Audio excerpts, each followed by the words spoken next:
როგორ დავუბრუნდეთ რუტინას შვებულების შემდეგ.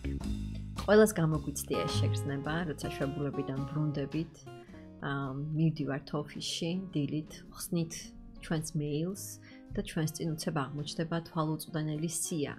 Წაუკითხავი მეილების და ავტომატურად მოდის ხოლმე დიდი დოზა სტრესის. შემდეგ თუ შევხედავთ გამომგზავნის სახელებს, იქაც შეიძლება 1-2 სახელის დანახვაზე კიდევ უფრო მეტი სტრესი მივიღოთ. არა და ამ დროს განწყობით შეიძლება ისევ ზღვის სანაპიროზე ვიყოთ კოქტეილით ხელში და ეს რეალობა და განწყობა შორის როგორც წესი ძალიან დიდი კონტრასტია ხოლმე.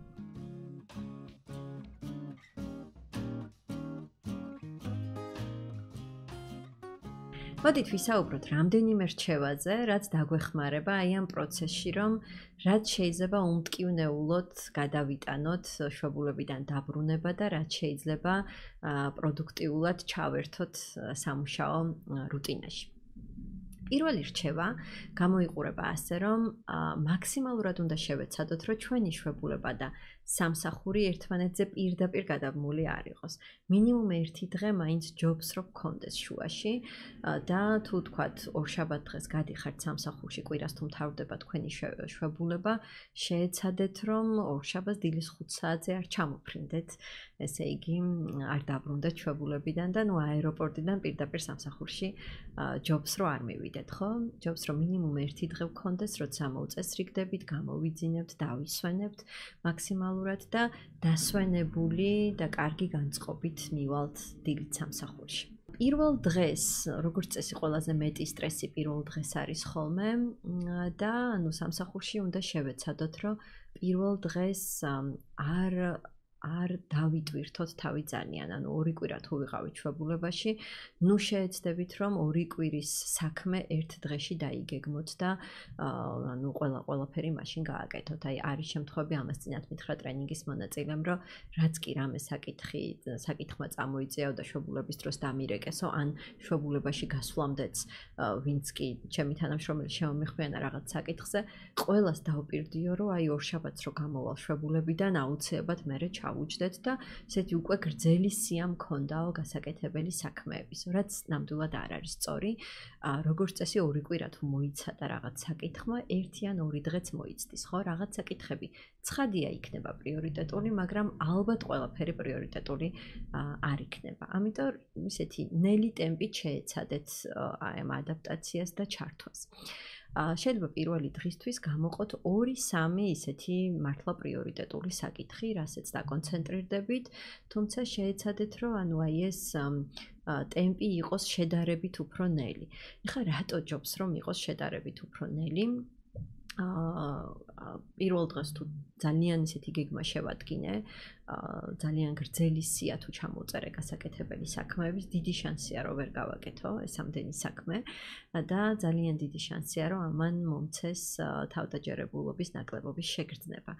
ჯობს რომ თავისთავად ცოტა საქმე დავიგეგმო, ის შევასრულო, რაც პირიქით უფრო დადებითად იმოქმედებს ჩემს თავდაჯერებულობაზე, ხო? ანუ ასევე ნაკლები სტრესი მექნება, იმიტომ რომ ეს ადაპტაცია მჭირდება, აუცილებლად დაგჭირდება გარკვეულწილად ადაპტაცია 2 კვირიანი თუ რაღაც პერიოდის დასვენების შემდეგ, რომ სამსახურის საქმეებში ჩავერთოთ და იმ რუტინის ნაწილი გავხდეთ, ამიტომ ზუსტად ეს ძალიან დიდი სტრესი რო ერთდროულად არ მივიღოთ, ჯობს რომ ეს გავაკეთოთ ნელი ტემპით და ნაბიჯ-ნაბიჯ. ამიტომ 2-3 პრიორიტეტი შეიძლება განსაზღვროთ დღის განმავლობაში და დავკონცენტრირდეთ. შემდეგი დღეები მეტად ჯობს რომ იყოს დატვირთული, მაგრამ პირველი დღე ჯობს რომ იყოს რაც შეიძლება ისეთი მსუბუქი. პრიორიტეტებზე როცა ვსაუბრობთ, ნუ ეს სხვა ვიდეოს თემაა, თუმცა ძალიან მოკლედ მაინც შევეხოთ ამ საკითხს, როგორ გამოვყო ეს 2-3 პრიორიტეტი. პრიორიტეტების გამოყოფისას, როგორც წესი, გასაკეთებელ საქმეებს უსვამთ ხოლმე 2 შეკითხვას. ერთი არის თუ არა ეს საქმე მნიშვნელოვანი და არის თუ არა ეს საქმე სასწრაფო. თუ ორივე შეკითხვაზე პასუხი არის, რომ კი, ძალიან მნიშვნელოვანია და ძალიან სასწრაფოა, ის არის პირველი პრიორიტეტის საკითხები.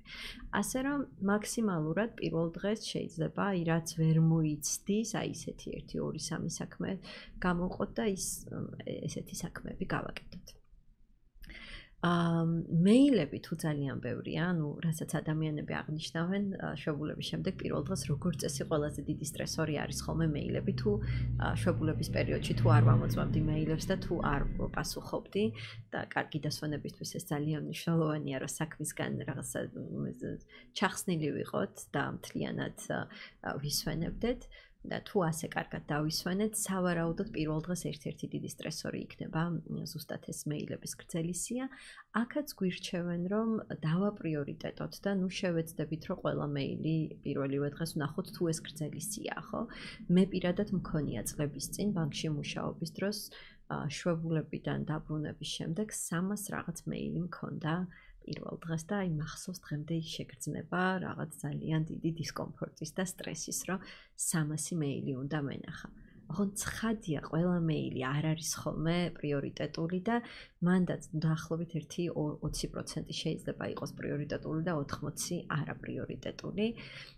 ჯობს რომ აქაც ამის მიხედვით დავახარისხოთ, ხო? და რაც უფრო პრიორიტეტული მეილებია, იმ მეილებს შევხედოთ ჯერჯერობით და შეიძლება მეორე დღისთვის ან მესამე დღისთვის დავიგეგმოთ ნაკლებად პრიორიტეტული მეილები.